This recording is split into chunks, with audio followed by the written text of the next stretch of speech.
Божji благослов. Денес би сакал да зборувам за окултизмот. Интерес за окултизмот. Зошто има толкав интерес за окултното?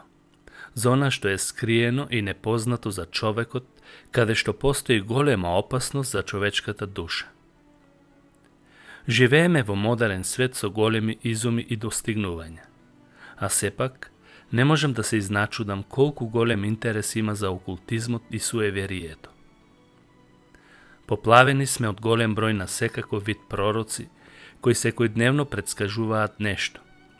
Исцелители, чудотворци, месии, кои на еден или на друг начин ги уверуваат луѓето дека имаат моќ да направат нешто добро за нив.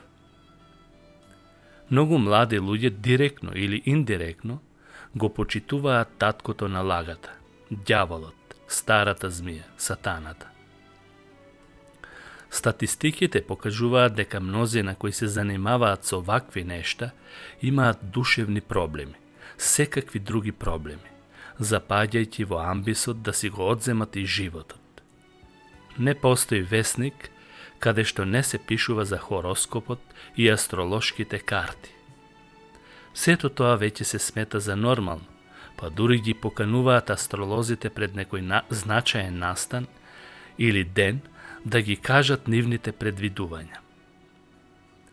Ние христијаните, тоа го гледаме како знак и исполнување на библиските пророштва и да не бидеме изненадени. Бог уште многу одамна го предупреди неговиот народ да не ги следи овие пагански обичаи кои можат да му бидат стапица за пропаст. Во третата Мојсеева книга е запишано: ако некој се обрати кон мртвите или духовите, јас ќе се свртам против таквиот човек и ќе го отстранам од неговиот народ. Гатањето не е само некое народно наследство од старите времиња. Трагедијата на модерниот човек е во тоа што и покрај големите научни откритија, тој и понатаму се занимава со суеверните работи и ги продлабочува.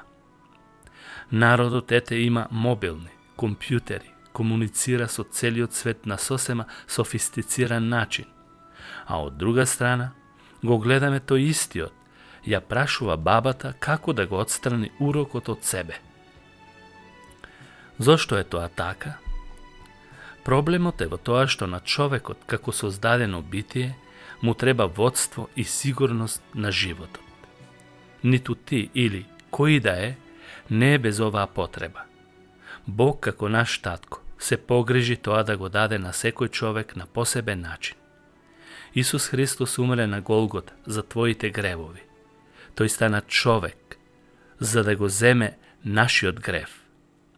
Ако му го предадеш животот со вера и покаяние, тој ќе ти прости и ќе ти даде нов живот.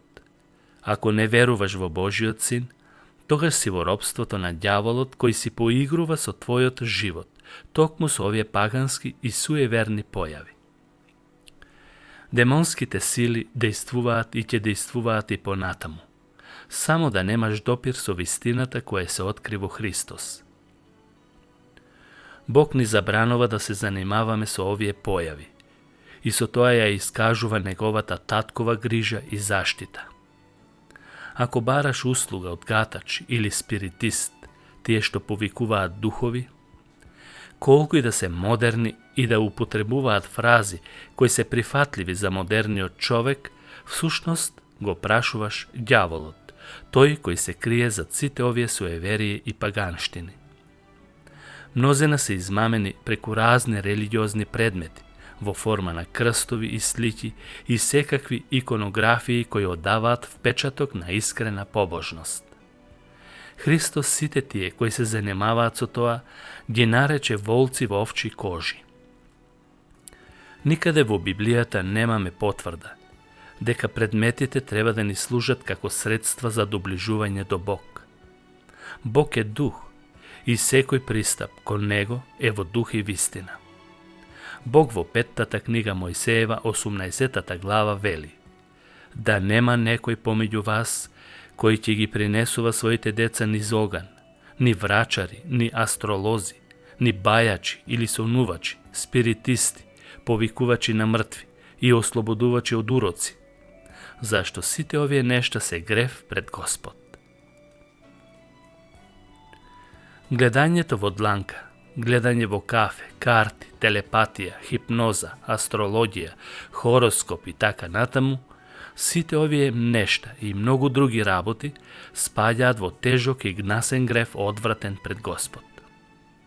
Сите овие нешта, макар и да се завиени во плашт на наука, демонските сили ќе ги одведат луѓето во вечна пропаст. Суеверните нешта ги контролира таткото на лагата, принцот на темнината. Тука спаѓа и бројот 13, детелината со 4 лисја, црна мачка, бел лук, црвен конец и така натаму. Тоа без сомнение е вратата на темнината. Хорор филмовите се многу популарни помеѓу младите. Книги за вампири, парапсихологија, медитација. А кој е крив за сето тоа? Стравот од утрешниот ден и гладта за смислата на животот. Мнозина се свртуваат камелеонски на старите вредности, да беа барем вредности. Ја воздигаат традицијата и религијата без трошка покаяние и промена на животот. Сето тоа се смета за феномен и модерен тренд. За психолозите и етнолозите, ѓаволот е само символ на човечкиот религиозен страв пред непознатото. Тоа за нив е парадигма на зло и персонификација. Но мора на сите да ни биде јасно дека Библијата ѓаволот го представува како реална личност. Зло битие, кое се противи на Бог и действува скриено за да мами.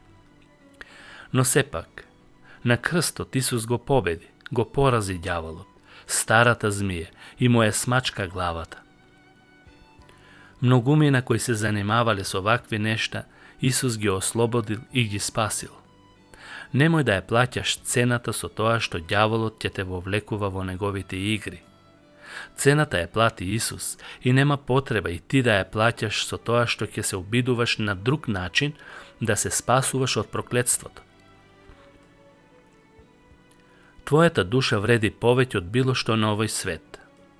Таа му припаѓа само на Бог и на никој друг.